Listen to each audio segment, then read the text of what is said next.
What is going on, YouTube Nation? This is Darth Dividend. If you guys are new to my YouTube channel, make sure you subscribe and hit the notification bell so you don't miss future videos. So some of you guys asked me, is M1 Finance a good platform to invest in? Now, everybody has different strategies when it comes to investing, whether you're a dividend investor, if you have an IRA or a Roth IRA. And honestly, I think M1 Finance is a really good platform. Geez, I can't even talk. It must be because I did the Aflac video yesterday. I'm talking like a duck or something.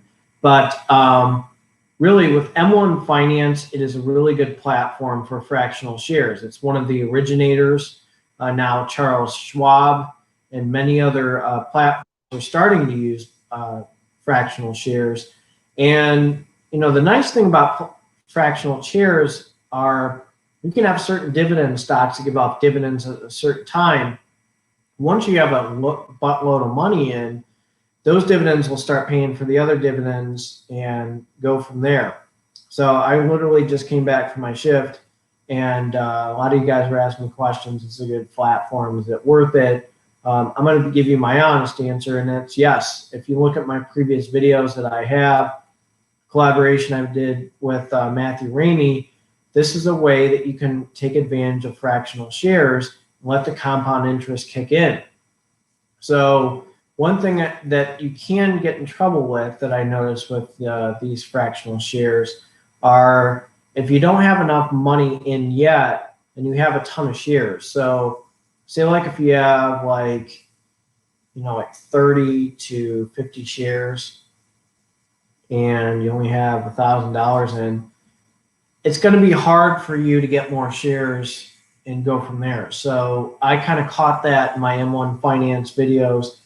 Check out my videos, by the way, and my I'll probably put it in the comment section, as well as my collaboration video with Matt Ramey, and understanding because Matt Ramey's schedule, basically he has dividend stocks that give off dividends at certain times. And that's one of the models that I kind of followed for my M1 Finance platform. So it really made things pretty straightforward and simple. Very good companies like Seagate, like these other ones. I apologize, I need a beer. It's been a pretty rough shift, but why not? This is Great Lakes. If any of you guys are from Ohio, Dividend Diplomats, Great Lakes. But that's the important thing about compound interest and letting things kick in. So I don't have all the money for Microsoft. I don't have all the money to like buy like Apple, but my dividends can kick in and start buying shares of some of these other companies. So that's the thing that's nice about M1 Finance. If you look at my previous videos, I added some monthly dividend stocks which include land. One of them is SPHD. Another one is, its symbol is RA, it's Brookfield Real Assets Income Fund. So once I get more shares in these and they start giving off more and more dividends, monthly dividends, that will start adding up and going into the quarterly dividend stocks, and some of them that I have on Disney as well to let it kick in. So, you know, M1 Finance, in my honest opinion, it's a very good platform to invest in. You got to be smart with your money. Obviously, there's some articles, which one of them I posted, a kid from Robinhood. He was down like $700,000. And, you know, that's just, people are just getting killed out there. I mean, it's sad to read a lot of these articles. But M1 Finance, if you're a dividend investor, give it a shot with these fractional shares, especially if you have a IRA or Roth IRA. And you go on M1 Finance, you go on Charles Schwab. I think Fidelity, don't quote me on that, but I know Charles Schwab has fractional shares. But imagine having 4 shares, okay? Let's just say 4 good ETFs. You have VOO, SPY, QQQ, and let's see, what's another good one? VOO, QQQ, SPY, DIA. So you have those 4 stocks, okay? When you put in, let's just say $250 a month for an IRA or Roth IRA with fractional shares.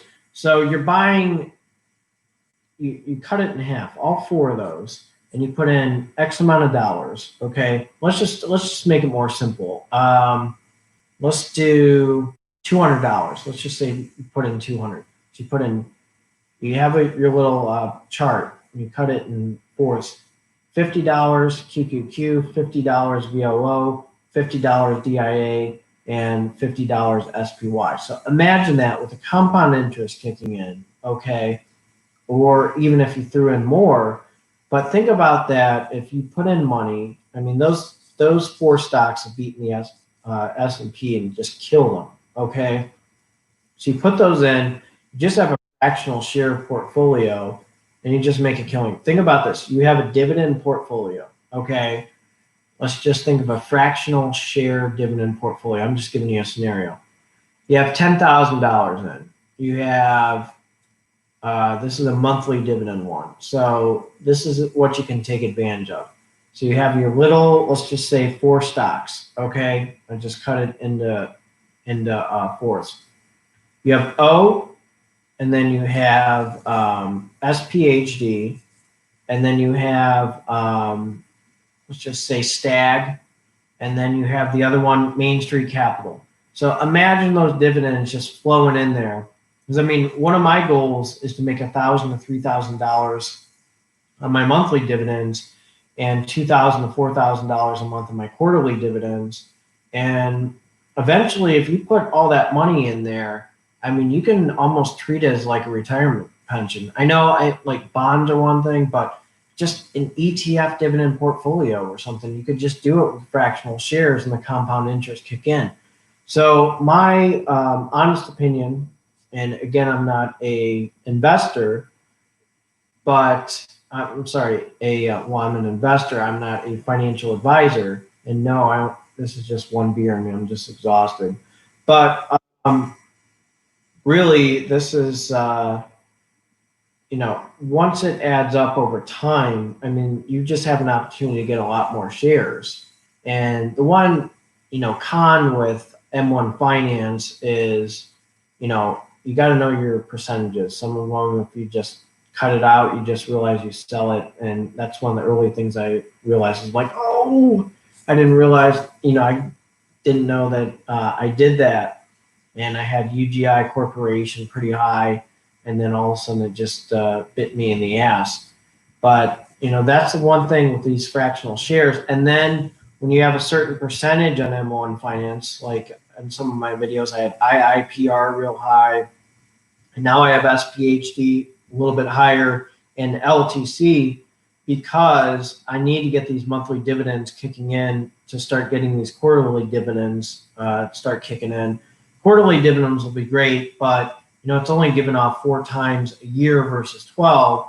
So if I start getting these things going, this circle is going to spin. And I joke around about my dividend portfolio and call it the Death Star.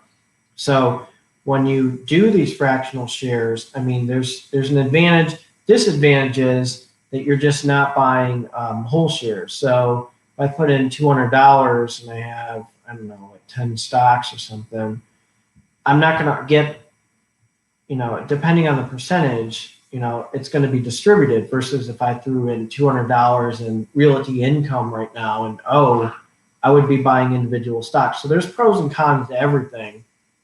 Another pro is, if one sector takes a big hit, like real estate, the other ones, if I have XOM and the other stocks, but they have a chance to kick in. So, that's the other thing that's helpful. But really, that's my honest opinion. I think M1 Finance is a phenomenal platform, and I'm going to continue to invest in it. I'm not going to do M1 Borrow. I'm not going to take a loan out or anything, but that's something that I see very, very exciting about M1 Finance. Some of your dividend portfolios that I see, if you guys are like huge. I mean, I got to give you guys a ton of credit for that. I'm just kind of new. I'm looking at graduate school in the fall, so I'm not going to be putting as much money in it, but that's the exciting thing. So I see some of you guys are watching this video, and low, I'm about to get off. But I just gave you my honest opinion. This is M1 Monday, and you guys have a good one. Hopefully your week's going well. Starting to a little bit for me on the nursing floors. Now my hair is kind of crazy a little bit, after my shift. But that's pretty much my honest opinion on M1 Finance, and I think it's a very good platform to invest in. So let me know what you think. If you guys are new to this channel, make sure you subscribe and hit the notification bell so you don't miss future videos. And you guys take care.